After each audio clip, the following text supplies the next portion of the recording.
Being an MLB closer is a merciless, unforgiving job, one that I liken to being a kicker in the NFL. Even if they are rock solid getting the job done, say 90% of the time or more, kickers will still make fans nervous as hell whenever they step onto the turf. The same goes for relievers, especially closers. In the same vein as kickers, when closers have a bad outing, not only does it ruin their stat line, but it leaves fans with a sour taste in their mouths. Closers also rarely find a long-time home similar to kickers, constantly bouncing between teams. On top of all of this, the way that we evaluate closers is a bit unfair as well. One type of stat that many fans still look to for evaluating top closers is the save. But there are plenty of all-time great closers who never at one point led their respective league in saves. For my research, there are 8 different closers with over 300 career saves who never could call themselves the saves king of their league in any season. 5-time All-Star Doug Jones, who once saved 43 games in a season. There's also 2-time world champion Rick Aguilera with 318 saves to his credit. Houston Street, a bright spot on some dismal early 2010s Padres teams. Francisco Cordero, who was an all-star with 3 different clubs, but he couldn't get it done here either. 2002 World Series phenom Troy Percival eclipsed 350 saves, but he never led the league either. If those 5 names blew your mind, just wait for these last 3. Legendary hothead and 6-time all-star Jonathan Papelbon was never a saves king. Hall of Fame ballot reliever and Minnesota legend Joe Nathan was also never a saves king. Should be Hall of Famer and arguably top 3 reliever of all time Billy Wagner was never a saves king. This goes to show us 2 things. 1, how hard it is to lead the league in saves, and 2, just how volatile saves can be.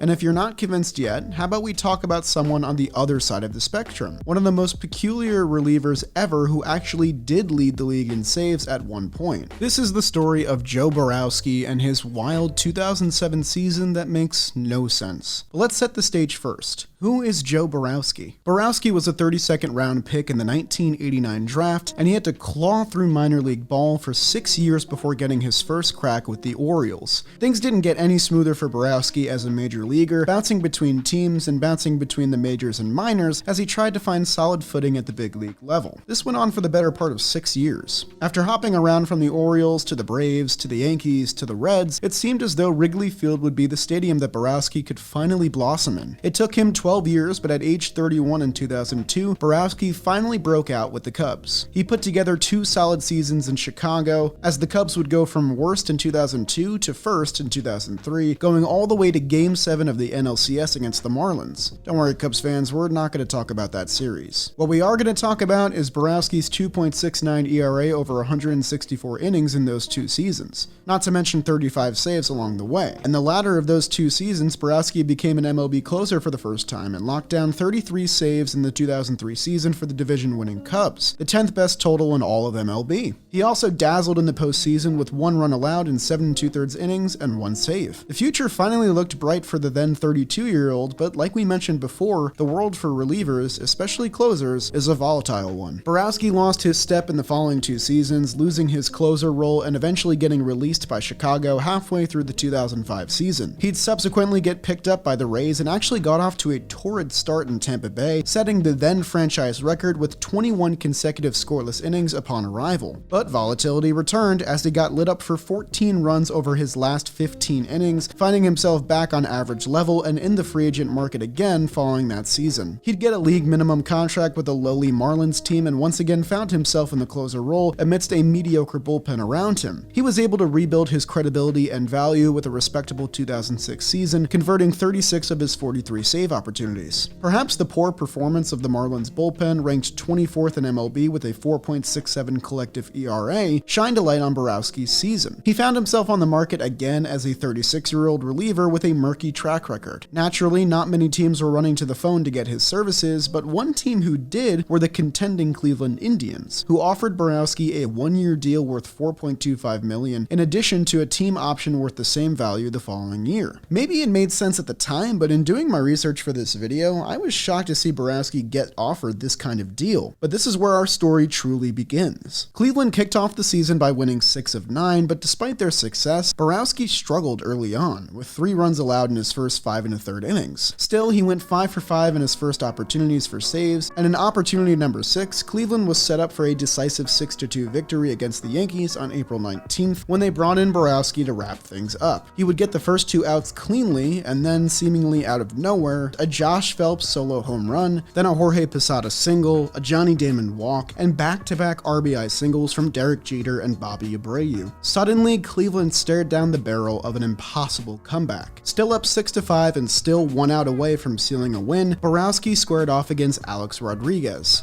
What came next was perhaps the most embarrassing inning of Borowski's entire career. A walk-off 3-run homer and a 6-run comeback encapsulated what was a troublesome first month for the new closer in Cleveland. Despite 11 runs allowed in 11 innings, Borowski still went 9 for 10 in his save opportunities, tied for second in MLB, as the Indians won 14 of their first 22 games. For now, the closer's job remained Joe's to lose. Aside from 1 outing, Joe Borowski had a scoreless appearance in all of his May outings. He locked down 8 more saves, yet his whole month was defined by 1 poor game against the Oakland A's. Cleveland entered the 9th with a 7-5 lead and brought Borowski on for the save once again. He once again got the first 2 outs with ease, and then once again, seemingly out of nowhere, another rally began, as a Jack Cust walk-off 3-run bomb capped off a 5-run 9th and another ugly blown save for Borowski in the Indians' bullpen. This became kind of a common theme for Borowski: have a really good stretch and then an absolute blow-up blown save. Yet still, despite those blow-ups and woes, Borowski ended May with 17 saves, 3rd in MLB, and among the company of the elite closers of the game. His stats don't tell this story, but for casual fans who love counting stats, Borowski was on an all-star pace, which is pretty funny when you think about it. Aside from those blow-ups against the Yankees and A's, Borowski was having a pretty nice season, but his June performance made it even harder to appreciate his previous efforts. He did pitch to a nice 3.38 ERA in June and locked down 6 more saves without blowing an opportunity, bringing his midseason total to 23 saves. All good things, so what went wrong? Well, what those numbers don't tell you is that Borowski had a .370 batting average against in June, with 17 hits and a walk allowed in just 10 innings of work. In 8 of his 11 June outings, Borowski allowed 2 runners on or more. In 7 of those 8 outings, Borowski locked down the save. He was the true definition of the heart attack closer, but he continued to get the job done. Despite having an ERA nearly 3 runs higher than pretty much everyone in this company, Borowski's save total remained among the elite of MLB at the end of June, with 23 saves still ranking 3rd in the entire league. Cleveland was still rolling along with a 48-32 record, so Borowski's job remained safe once again despite the prominence of some of the other relievers in their bullpen. His July would be one of his best months of the season, never allowing more than 1 earned run in an appearance and locking down 6 more saves in 7 opportunities. But Borowski's last 2 months of the season are likely what Cleveland fans remember the most. Borowski would set his season high for saves in the month of August, as well as his highest ERA in a month since April with a 7.07 mark. This month was Borowski's highest workload of any month, with 4 of his 10 saves coming in outings where he surrendered runs. Lucky for Borowski, Cleveland's potent offense secured him with plenty of runs basically every time he went out, allowing him to record 10 saves in the month of August alone. By the end of the month, Borowski had the sole lead for saves in the American League with 39, second only in MLB to Jose Valverde in Arizona. Borowski's final month kicked off in a strong way with 7 consecutive scoreless appearances and 4 saves. He'd blow back-to-back saves after this, but notched 2 more saves in his final 2 appearances to bring his total to 45. September was undoubtedly Borowski's best month of the year, helping to reestablish trust with the club heading into the playoffs. Not only did Joe Borowski become the American League saves king in 2007, he established the 2nd highest single-season save total in Cleveland's history, tied with 2005 Bob Wickman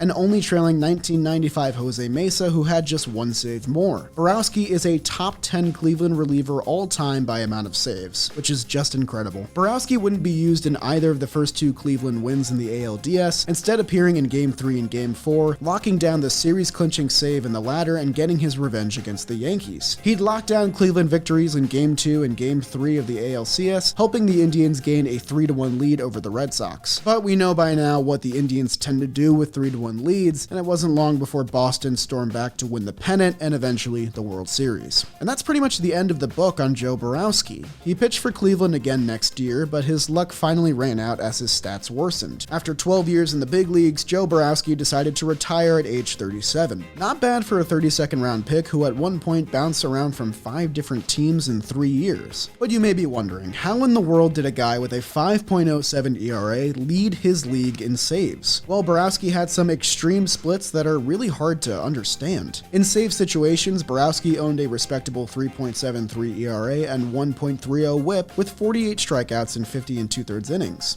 In non-save situations, Borowski owned an unsightly 9.60 ERA and 1.87 whip in 15 innings. He was Edwin Diaz before it was cool. Borowski also had a knack for starting things nice and easy before getting into trouble. In situations with nobody out or one out, hitters registered just a 674 OPS against Joe Borowski. However, with 2 outs on the board, 1 out shy of a win in most cases, hitters batted .326 with a 940 OPS against Borowski. He was the closer that couldn't close. Borowski has inspired me to coin a new stat titled the Borowski. Clever, I know. For a reliever to achieve a Borowski, they must lock down 40 saves or more in a season with an ERA over 4.0. Joe Borowski has the most extreme Borowski of all time, obviously, with his pitiful 5.07 ERA being the highest ever for a closer with 40 or more saves. But there are some other prominent relievers who joined his company on this list as well. Antonio Alfonseca for Florida in 2000 had 45 saves with a 4.24 ERA, which led the National League. Wade Davis for the Rockies in 2018 had 43 saves with a 4.13